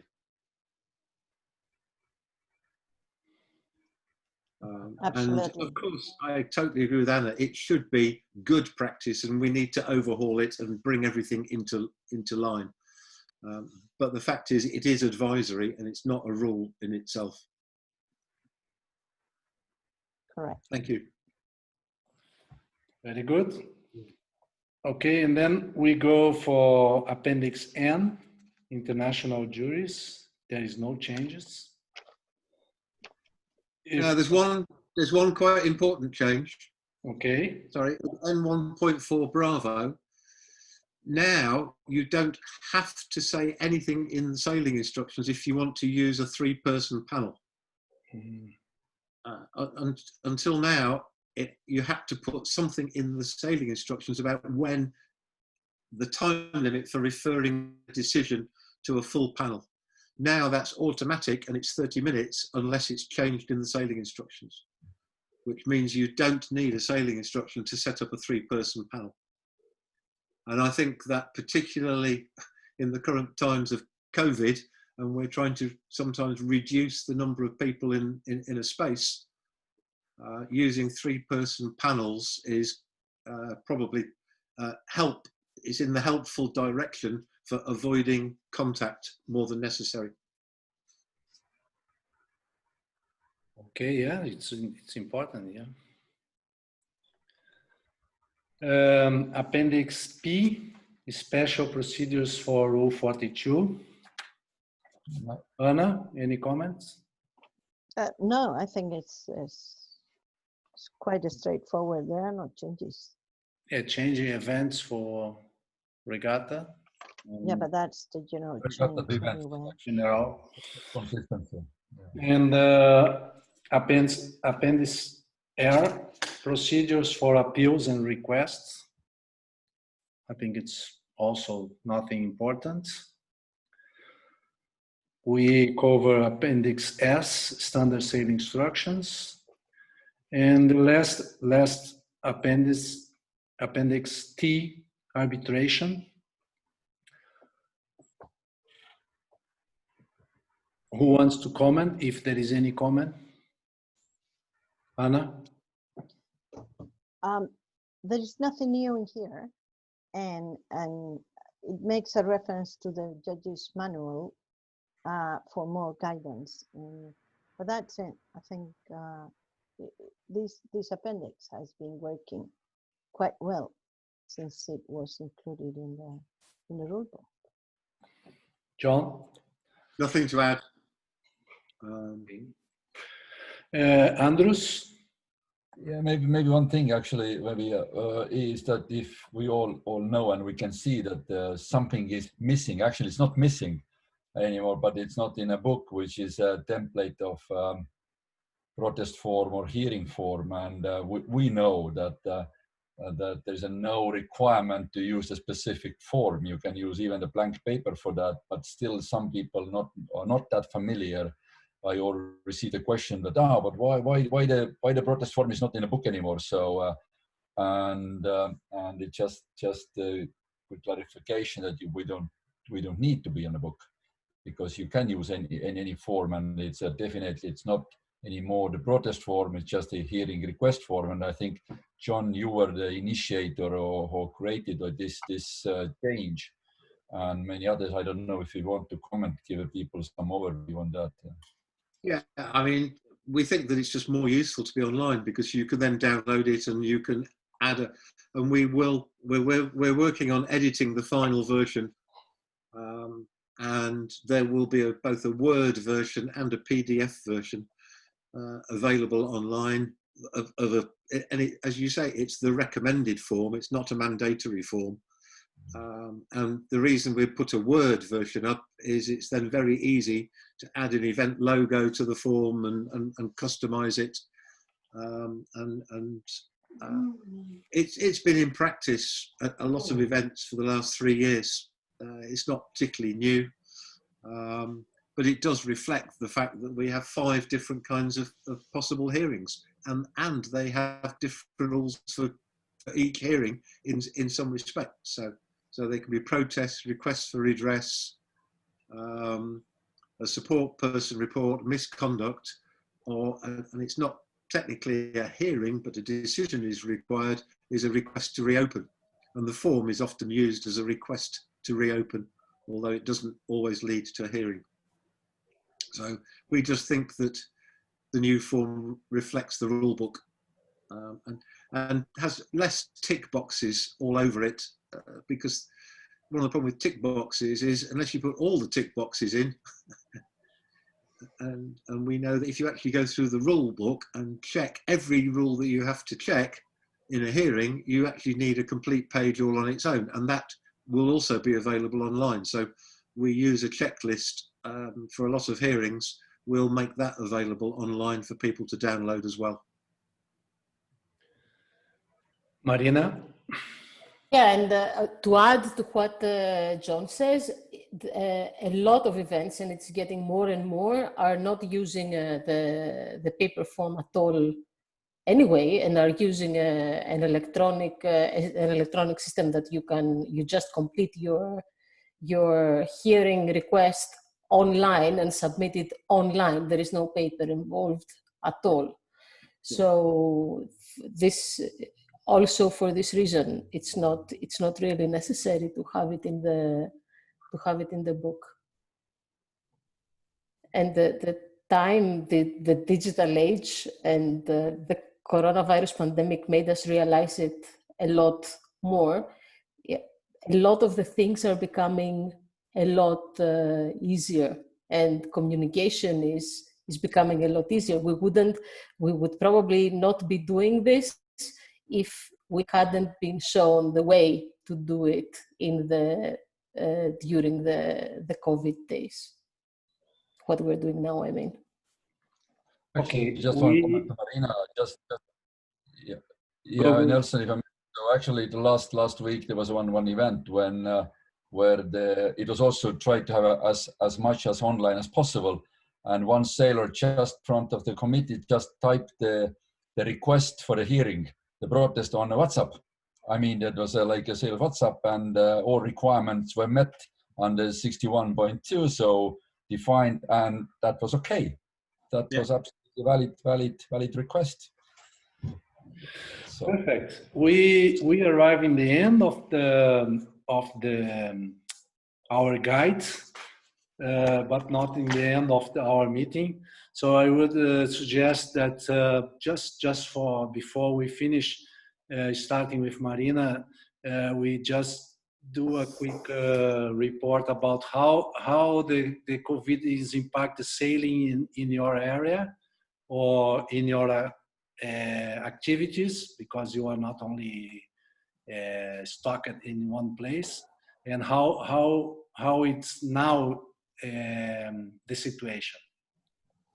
Well, I live in Greece, and there are not a lot of races happening in my country. There are no international races happening in my country, and there are some regional events, but not really a lot.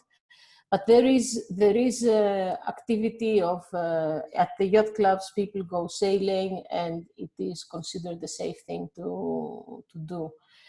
I am involved in a lot of kiteboarding events. It was not able to do any world championships or world events this year, mainly because the competitors could not travel. Not competitors from all over the world could travel to the venue. But we had European championships both for individual and for team. Formula Kite, which is the Olympic equipment for the next Olympic Games. The next, I mean, after the Tokyo Olympics, the Paris ones. And there were no countries. These events normally are open, and countries from all over the world can go. There were no sailors from other countries outside Europe. And this was apart from a handful that live in Europe but have a passport from somewhere else. But apart from that, there was good attendance from sailors from Europe and very good level. We did everything we had and we should do because of COVID, we just adapted to the requirements, to the new reality. A lot of the things that we had to do, we were already doing. So the online notice board, the online, everything that has to do with the jury is online. We don't use paper since several years. There is nothing on paper. One of the differences is that the competitors' briefing was made on a platform like the one we are using now. And everyone was very well behaved, and these meetings went really well. It's a lot more convenient to do the meeting drinking coffee at the hotel than having to be at the venue at 8 o'clock in the morning to do that. So it was easier, it was more comfortable to have to be at the event with this condition. We have a WhatsApp group where all the sailors were. They would not go to the race officer, to the jury and ask for information. They would ask it on the WhatsApp. So everyone knew everything that was going on. That works better than telling each one, answering the question individually. We used the 3-person panels, and that worked also quite well because we had a full jury at the event, and the other 2 people were there to organize who goes in, who is waiting, finalize the scoring, write quality control on what the people who were doing the hearing were writing in facts, conclusion, decision. So in the bottom line is that the event was better run, apart from the fact that we had to wear masks and we couldn't hug each other, is better run with the COVID restrictions than without. We like all the electronic applications on the event. Very good. Anna, how the things are going south of Europe? Well, in Spain, we managed to do some events, not as many as we could have done in a normal summer, but still we could do something, especially the nationals, the national championships. And I had the opportunity to join the Optimist Nationals, and it was amazing. I mean, we had a virtual race office, virtual notice board, etc. But apart from that, we had so many new rules for the sailors to follow about safety and masks and washing the hands and safety distance and etc. And they just simply followed the rules. So I think everybody is ready to change a little bit. What we have been doing up to now, if changing a little bit our traditions, we can continue racing and sailing safely. So I'm really hoping that we can continue racing. John? Well, I'm going racing on Saturday morning. I'm doing the main sheet on a cruiser racer, so I'm all right. We anticipate 85 keelboats out on Saturday morning. It's a traditional race in my club. It's the last race of the year, in the normal season. So there's quite a lot of club racing. There's some regional sailing, but interestingly, our local community in our town, so the council do not want us to run open meetings because we're in a holiday area and they do not want people coming. And we're also in a very low COVID area in the country, and the council want us not to encourage people to come into the area for fear of bringing the virus in. So we're being driven not just by regulations, but by the local community quite a lot. The other thing that I'd like to say is that World Sailing have issued a question and answer on how do you invoke COVID regulations, if you like, into an event and into the documentation. And that, we think that's worth reading. So please have a look at the latest. That one is published. And we don't recommend invoking the, sorry, I need to start from the beginning. So there will be law in the country. There is also guidance in the country, and most events have to write what we would call protocols about implementing behavior to cope with the virus. We do not recommend making those rules of the regatta as such. We obviously think they have to be published, and like Anna says, people will follow them. But what we suggest you avoid is having them as documents governing the event, which would then make that document, a breach of it becomes protestable directly. Now, the problem with that is that means the protest committee have got to interpret whether it's a law, a guidance, or whatever it is. And how can, if it's guidance, how can you break it? So, and we've had there's a lot of talk in the UK on the news every day about, is it law or is it guidance? Do we have to do this? Is this mandatory? Is that not mandatory? And I don't know if it's the same in every country, but I've heard it's pretty similar. People just don't know. And these rules are changing very rapidly, sometimes overnight in different countries. And they'll be published in the local language. So if you're doing an international event, nobody even hears about the rules. So if you have a notice of race that says you shall follow government law,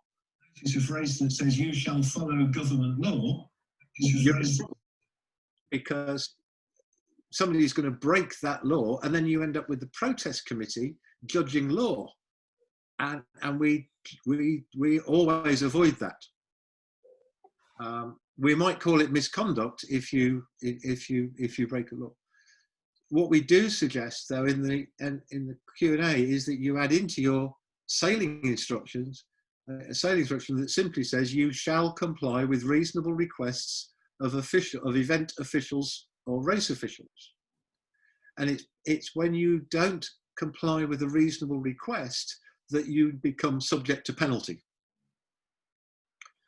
And that puts a one step away from, so if you know there's a published document that says you shall wear face masks and you're not wearing one, an official says to you, please could you wear your face mask, and you refuse, now you're protestable, and you could be penalised for it. And well, for all the reasons I've given, we think that this is the most sensible approach. You will probably, so you need to make, if you do put any other regulations in, they need to be discretionary penalties. Otherwise, you're going to have your hands tied very strongly. Enough of the preaching, but I think it's quite important for getting the sport going under this environment. And we've already agreed that that's the approach that we will take for the Olympic Games, if the Olympics goes ahead. Andrus? Yes, I mean, we are slightly different, maybe because of the small country. But as our sailing season, summer sailing season starts usually in May, and we are now about to end it. So few offshore regatta still events left. But actually, I'd have to say that we had a full schedule of all events. So we ran all legs of Estonian Championships for youth and Olympic classes and offshore regattas. So there was, as far I know, there had been no event which has been cancelled because of COVID. So that's why it's very strange nowadays to say it, but we had a full and normal sailing season. And but at the same time, yes, I mean, we're using also the online system and all electronic as much as possible. So the situation hasn't been, and which is also very interesting that because these events, we had quite many our neighbors came to Estonia event, like Finland, Latvia, Lithuania. So all these events has been very good participation also from those countries. And so we looks like it's all right, all good. But now it's increasing now as well, but as everywhere. But summer season is almost over and winter season didn't start yet. So we have time to set up our goals. Okay, Blue, do you want to add something about Brazil? And then we finish. Yes, we have regional hackathons. The snipe class is very active in Rio. We are doing a lot of events. And actually, Rio, I think, is the place that started first. And we are receiving people from other states. And but we have only local regatta, but with the people from other region, and we are doing a lot of online stuff. You know, we are doing online hearings, we are doing online arbitration, we are doing actually the notice board now is moved to WhatsApp, and we did a lot of online, and people I agree with Marina, people are really enjoying, you know, not being waiting in front of the protest room for hours waiting for the protest. I think the online schedule can be more efficient somehow, and especially, of course, on local events. I'm not talking about the big event, but the local events. This online procedure is being applied very successful, and I think we keep doing it after the COVID. Okay, thank you very much, John, Anna, Marina, Andrus, and Ricardo for this meeting, and also to everybody that was follow us through YouTube. This meeting will be available in YouTube. You can find. Ricardo will leave the link, or is the same link that if you are seeing now is the same link to see the records of this meeting. And thank you very much for everybody for joining us, and good night. Good. Thank you. Thank you. All. Thank It's you. a big Bye. pleasure to see you all.